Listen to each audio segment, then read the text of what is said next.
Witamy w kolejnym, już ostatnim odcinku podcastu pACT, podcastu Uczciwości, w którym porozmawiamy z Rafaelem Garcią z Transparency International. Podsumujemy sobie troszeczkę Paktu Uczciwości i 6 lat ich wdrażania w Unii Europejskiej.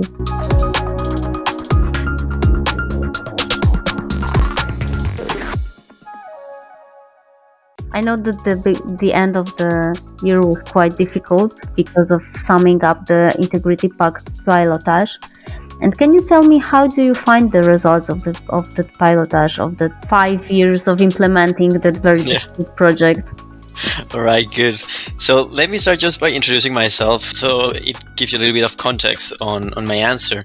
So my name is Rafael Garcia, and I am the Public Contracting Policy Lead at Transparency International. And I joined the organization, I would say, at the very end of the Integrity Pact's EU pilot, like in its last 18 months. I mean, and of course, it's a decent amount of time, but I joined in a project that actually reached a total of 6 years. So I was tasked with, especially among many things, to understand what had been the successes, the learnings, the lessons of the project, and then I have to dive in a lot of information. By the time I joined, we were working on the 9th report, if I'm not mistaken. So there were a lot of information, and so I started to pick some pieces here and there through the reports, through conversations with the partners, and I realized that we needed to start organizing and systematizing all of this information in order to extract the successes, the impacts of the project. Especially because when you work with Integrity Pacts, it's not that straightforward. You need also to have a lot of information about the context where it is happening. And by context, I mean where the project is happening, which contracting authority is doing it, what kind of authority is it? Is it a municipal? Is it a regional? Is it a national authority? In which market they are operating? Is it construction? Is it energy? Is it information technologies? And and all of this information will give you clues about the public contracting project in itself, and will let you understand why it was necessary to have an Integrity Pact, or why it was desirable, and then to understand if the Integrity Pact has some achievements or impact. So going back to where I was saying, so we had a lot of information. We started to organize it in order for us to understand better what these projects were about. And then we started to analyze them, and we found, I think, very promising stories that tell us that the potential of the tool for the European Union. I mean, I think it's worth mentioning that the tool has been adopted earlier, both in Europe. There were already some Integrity Pacts in the past, and also in other regions. For example, Latin America is very strong when it comes to Integrity Pacts. I think it was the region where it has been very active, but we also know about cases in Pakistan and in India, in economies that are part of the G20, that are of course buying a lot of goods and services. But this time we were observing more systematic implementation in the European Union, with 11 countries, 18 contracting projects, working, if I'm not mistaken, with 32 contracting authorities, monitoring 51 public contracting procedures. So overall, I think we see very good results. We can see that there are cases where there have been some benefits in terms of cost or value, which is, I think that's the most immediate idea, or something that someone wants to hear about an Integrity Pact. Yes, it is something that you can achieve an Integrity Pact, and we observe, for example, better budget estimations in some projects, or sometimes the monitors, they provided recommendations that value for money would be granted or even maximized. Mm-hmm. And what do you understand by value for money in the case of Integrity Pact? I think this is a very good question, because value has not always to be in terms of money and numbers. Sometimes value, especially when it comes to public contracts, can also be noted when it comes to the quality of the goods that a government is purchasing, or to the timelines of the project, making sure that there won't be any delays that eventually will have some financial implication into the project. When I'm saying maximize value for money, what I mean is that we're trying to improve the conditions that make sure that the public money that is assigned or allocated to these contracts is spent the best possible way. Okay, I get it. Good. And in the wider perspective, you find that the integrity pacts gave that good value for the projects that were monitored. Yeah, I would say yes. I mean, if we adhere to this concept of value in the much broader sense, not only figures and numbers, we can see some benefits and public value increasing through the participation of civic monitors, and especially because of the collaboration that they establish with contracting authorities.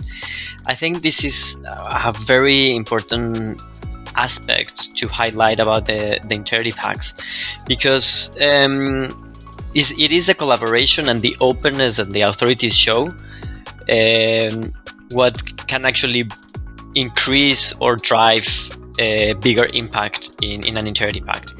Monitors and authorities, they are there to collaborate, to support each other.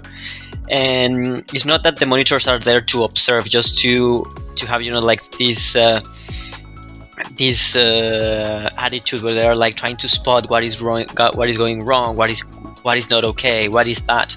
And it's completely the opposite. It's more about like identifying where this can be, first, in line with the law, and second, how can we make sure that it delivers its best for the public.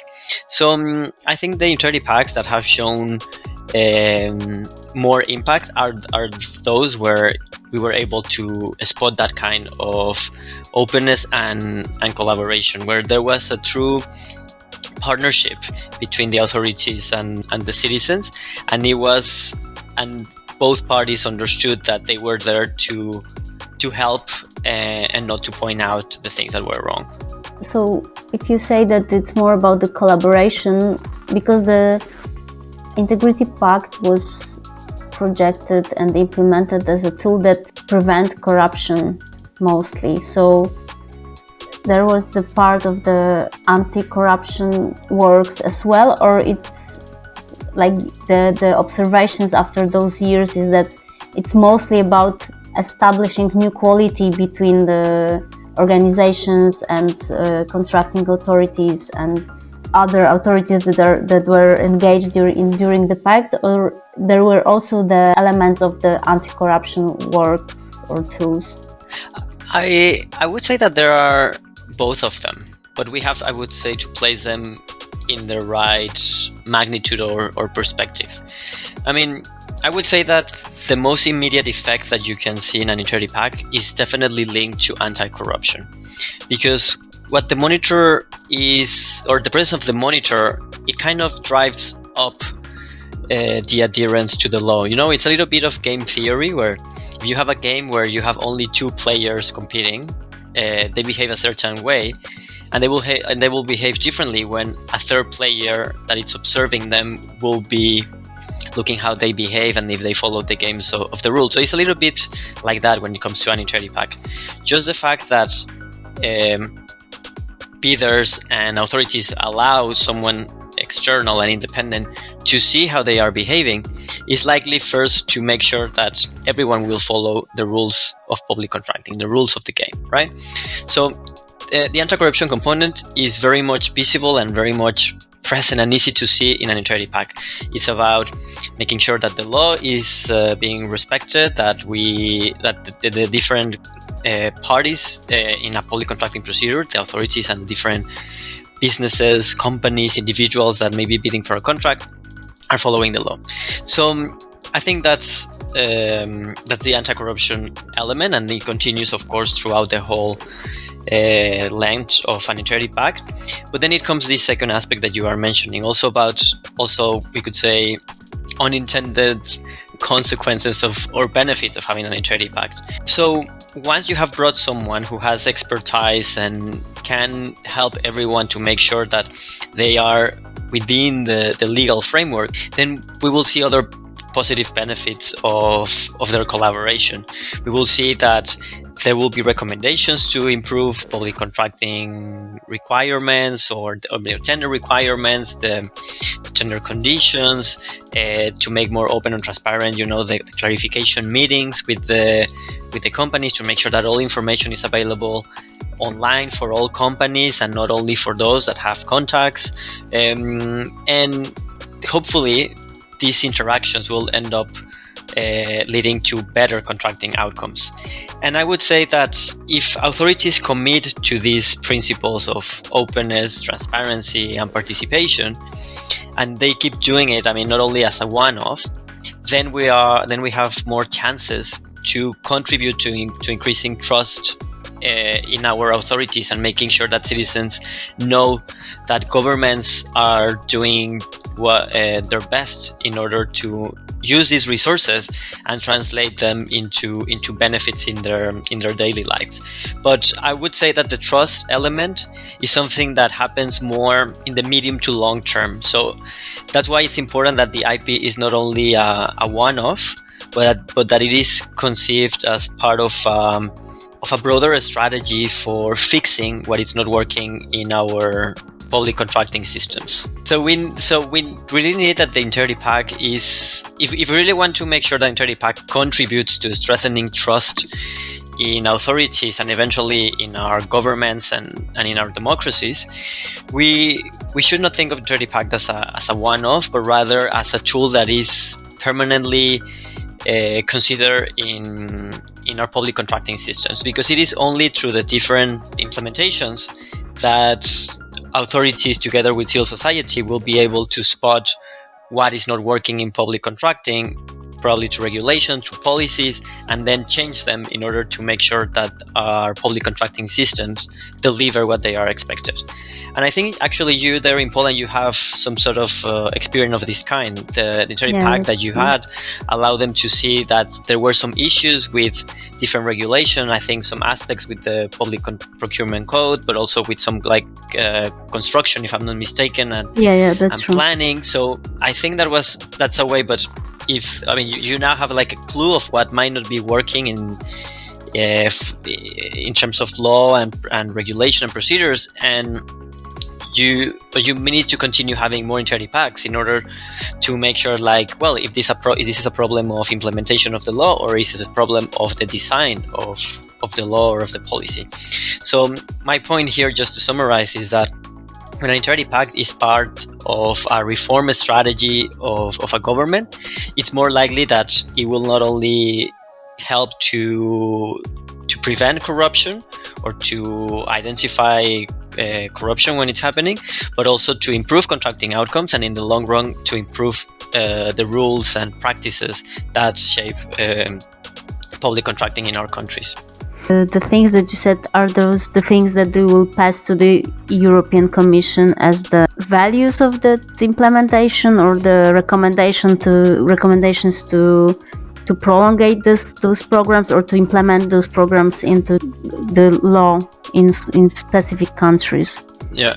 So I think there are two parts in your questions. The first one, when it comes to sharing with the European Union, the European Commission, the value of the tool, I think they are already pretty aware of it. They trusted since the beginning they knew that the tool was something that works, and they wanted to see if they could expand it more into Europe. And then we have shared with them different cases and stories, which actually you can find at Transparency International's website.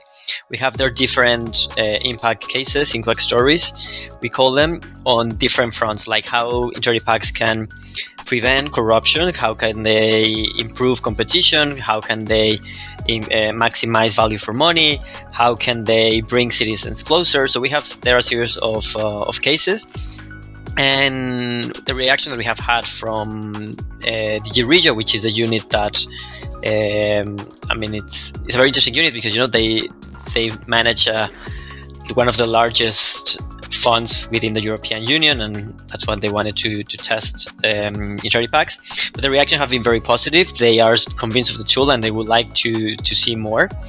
And in line with what we share with them about the value of the tool, we also share with them how should we continue doing Integrity Pacts in the European Union. And one very important learning that we have shared with them is that we have to work more on identifying and selecting the projects that are in need of an integrity pact. The integrity pact blends, I would say, quite easily with the European institutional context, with laws, regulation. It is like aligned, but the integrity pact should be used only for projects that hold a strategic value, because there are cost implications of having an integrity pact. You have to cover the work of the monitoring. The monitoring has to hire a certain expertise and different things. So considering that the integrity pact has a cost, it is important that we pair them to projects that have a strategic value, because that will justify having an integrity pact.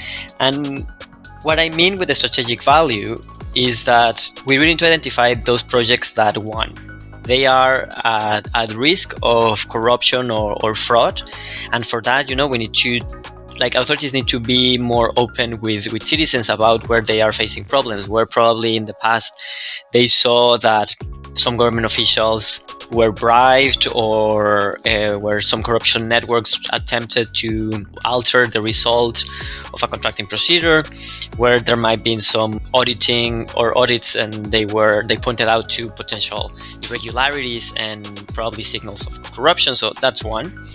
But value can also be measured also by other factors, maybe projects that have high cost, and that's of course because of the money that they imply. They will be targeted by corruption networks, or because of their value, they have also significant importance for our communities. For example, like new investments in the climate field. How are we going to prepare our communities, our regions, our cities for the effects of climate change in the coming years?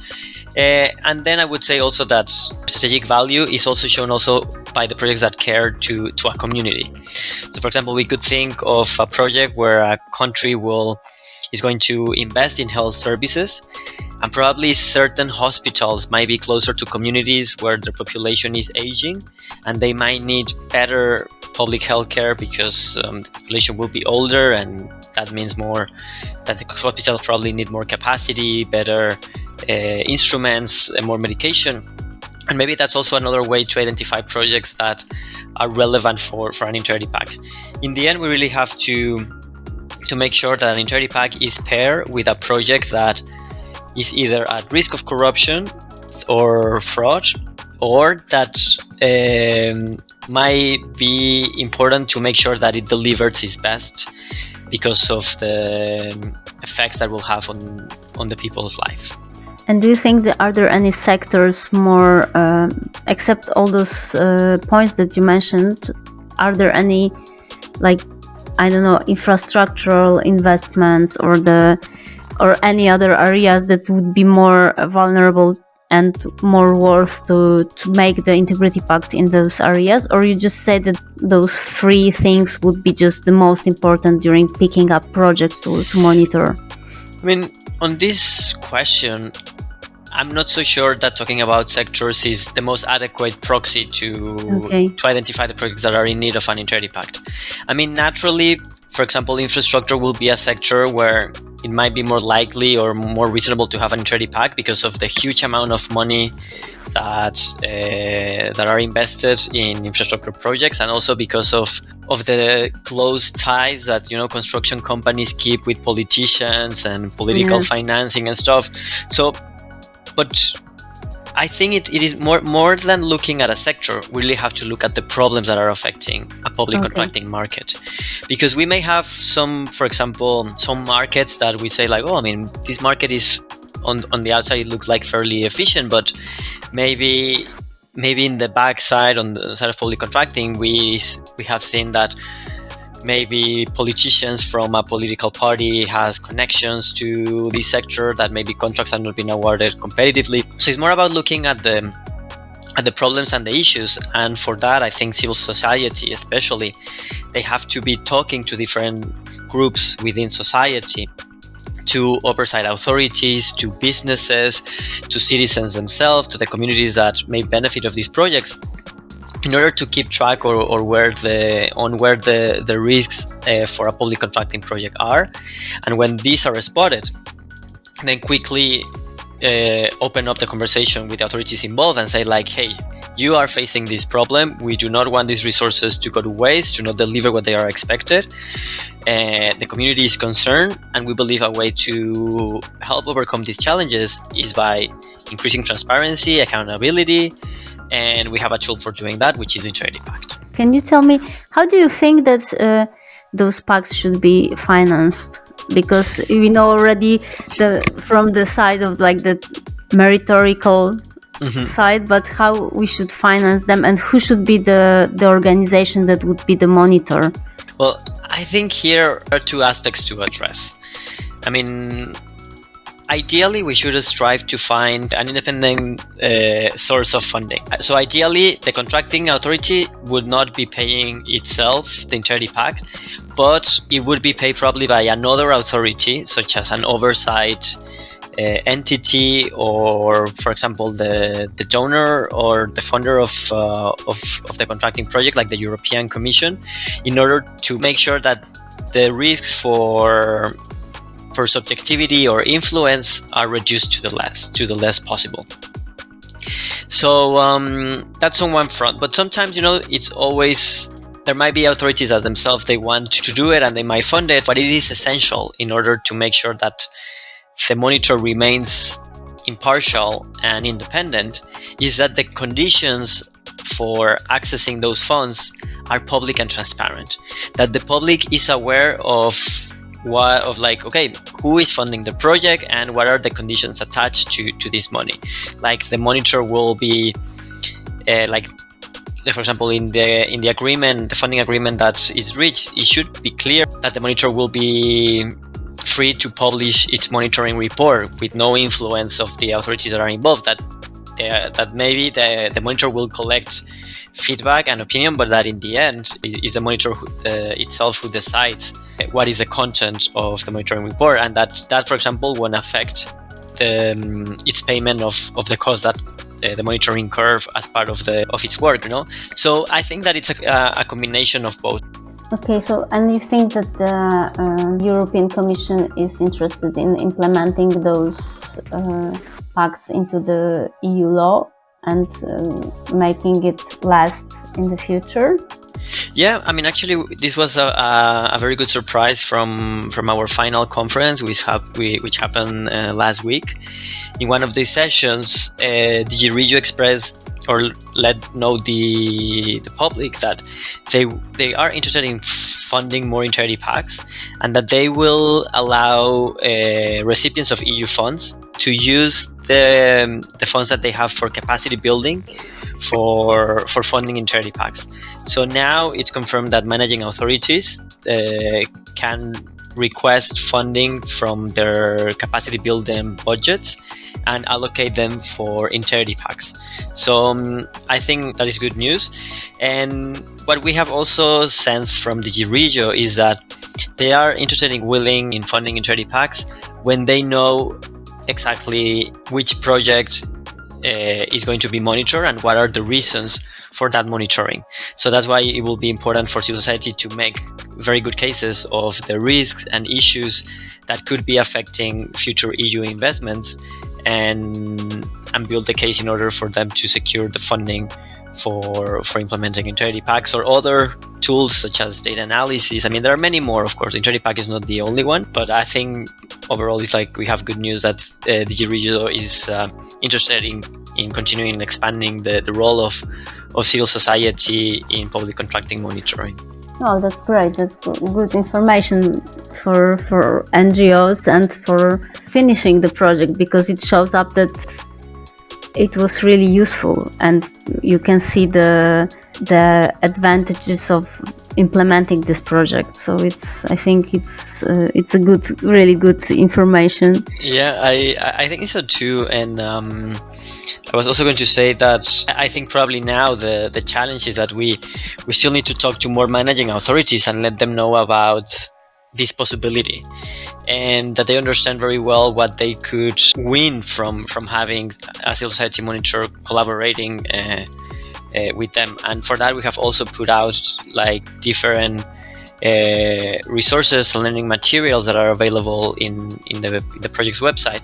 So civil society can make a strong case for managing authorities, and that managing authorities also are convinced about the potential benefits that they will observe when managing EU funds. Okay, and how can you? So still, you think that the NGOs as an observer are the thing that would be continued if the integrity pacts will be implemented in different projects. So still, it would be the NGOs that would be the observer in those projects.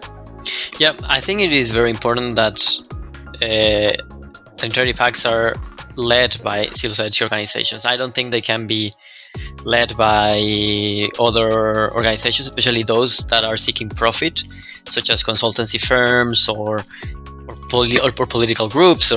So I think it is important for integrity pact and also for citizens to recognize this as a tool that is independent and objective to have civil society organizations leading the monitoring. If we would consider other kind of entities leading an integrity pact, we will affect the core principles that lie or that explain why the integrity pact works. So, I mean, one thing, civil society, they're not seeking profit; they are seeking the public good, and that puts a different driver into their participation. Also, their goal is to inform citizens, and I think that can only happen when citizens know and they perceive that that is someone that is looking like the shared good or like the common good. So I think that's why it is not suggested to have other kind of organizational integrity pact. I don't think we can call, or I think there are other ways to call other kind of support to contracting authorities, but not an integrity pact. Okay, and will TI be the organizations that would be the organization that would be still engaged in implementing or exceeding those integrity pacts in the future? Well, I think the integrity pact is a methodology that is open to any organization. It is not owned by Transparency International. Of course, there's like a strong link or connection to the Transparency International movement because it was designed or prepared by a group of very smart and talented individuals that were part of TI at the late of the 90s and beginnings of the 2000s, but the tool has always been, I would say, like a public good that TI put out there. It's a methodology that is open, and as long as the civil society group that is implementing it follows its principal rules and I mean, it will be available for anyone. We just have to make sure that there is a pact, an agreement where transparency and accountability are enhanced, that it has an independent monitor, that the mechanism is funded, and that this monitor has access to all events, milestones, information as part of the public contracting project, and that is providing recommendations to the authorities on a regular basis and informing the public as well. I would say those are the key elements that cannot be forgotten or kept away from an integrity pact. Okay, and would be any base of information after those 6 years of implementing the integrity pacts in Europe? You plan to build something like this, or just to how you plan to spread the news about it? Yeah. Well, I think that that's something that we still need to discuss and try to see more. We would love to have, I would say, like a knowledge hub, like a center or a space where any good society group can come and some access the resources and also support from Transparency International when implementing integrity pacts. We already have a lot of good materials in our website, but of course I think it would be interesting to provide some trainings and other kind of support in the future. That's something still to be discussed. We're also working on a new project that is funded by the Siemens Integrity Initiative, in which we are renovating the marketing or the image of the Integrity Pact, and the goal is to turn it into a standard, which is a good practice these days, because we want to say like, well, this is the minimum that you have to do to have an Integrity Pact, and from here up you can add and increase or add many more tools or measures that strengthen monitoring of public contracting. With STI, we'll share with you more news and information on this project in the coming months, and the idea is that it be a tool that is easy to understand, to apply, to implement in different countries around the world. Okay, sounds great. So we'll be waiting for the information. The last question is, what was most surprising for you during those years of implementing the Integrity Pacts? Or surprising or comforting, or anything that makes you feel like you take part in something really important or not important? Well, I think something that I found very rewarding from the project, and something that I would like to stand out about it, is that having this pilot did not only help to monitor 18 public contracting projects, but it also helped to build capacity with the different organizations that were part of this pilot. I think there is a before and an after in terms of their capacities and the skills to understand public contracting, to also influence and advocate for improvements in the law, in the regulation. And I think I'm very optimistic that these organizations will keep working in this policy area, which is, I would say, very important for the fight against corruption, and also for the future of different investments and their effect on quality of life. So I think that's something that I was surprised, and I think is also like an additional benefit of this pilot, to see more organizations with better capacities, with better tools to fight for better public contracting systems. Okay, thank you very much for the interesting talk, and hope that Integrity Pacts will put us a little drop at least for the change of the public contracting in Europe.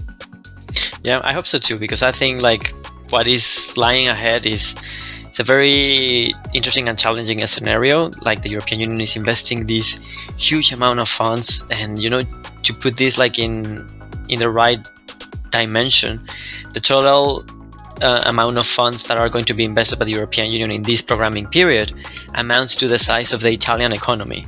So, and Italy is one of the biggest economies in the world. It's in the top 10. So it's a lot of money, a lot of resources, and we have to make sure that they are spent well.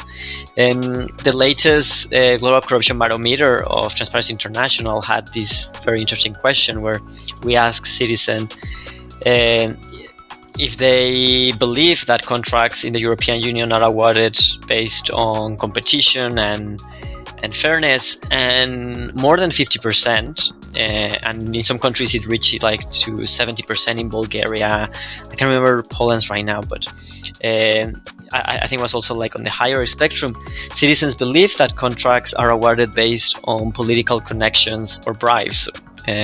So the European Union has, as a whole, a very important challenge there, because citizens perceive that contracts are not being awarded fairly and based on what it would be best to maximize the public value, and that's in the end is going to end up undermining the trust in the European Union, in the EU governments, and in our democracies, and in this way of life of freedoms and liberty that we praise, that we're very proud about it, but we cannot take it for granted. So I think that one way to start closing the gap between citizens and governments is by having more transparency and accountability in the use of public resources, and especially in the way that these resources turn into public contracts that end up benefiting private companies. So I think that literary pact could be a way. It won't solve the problem, but it is a measure of many more that we need in order to make sure that citizens trust the European Union and its governments. So, not to end in this very low note, but actually turn it into the other side, I think we have a great opportunity ahead, and this is a great starting point to fix or to improve the trust in our government. So, bottom line, if we fix our public contracting systems, I think we are much closer to fix trust in governments. Okay, thank you. Thank you. That was a great summary of the talk. So thanks a lot. No, thank you very much for inviting me, and happy to do it. And just before we finish this pilot, so that's very good.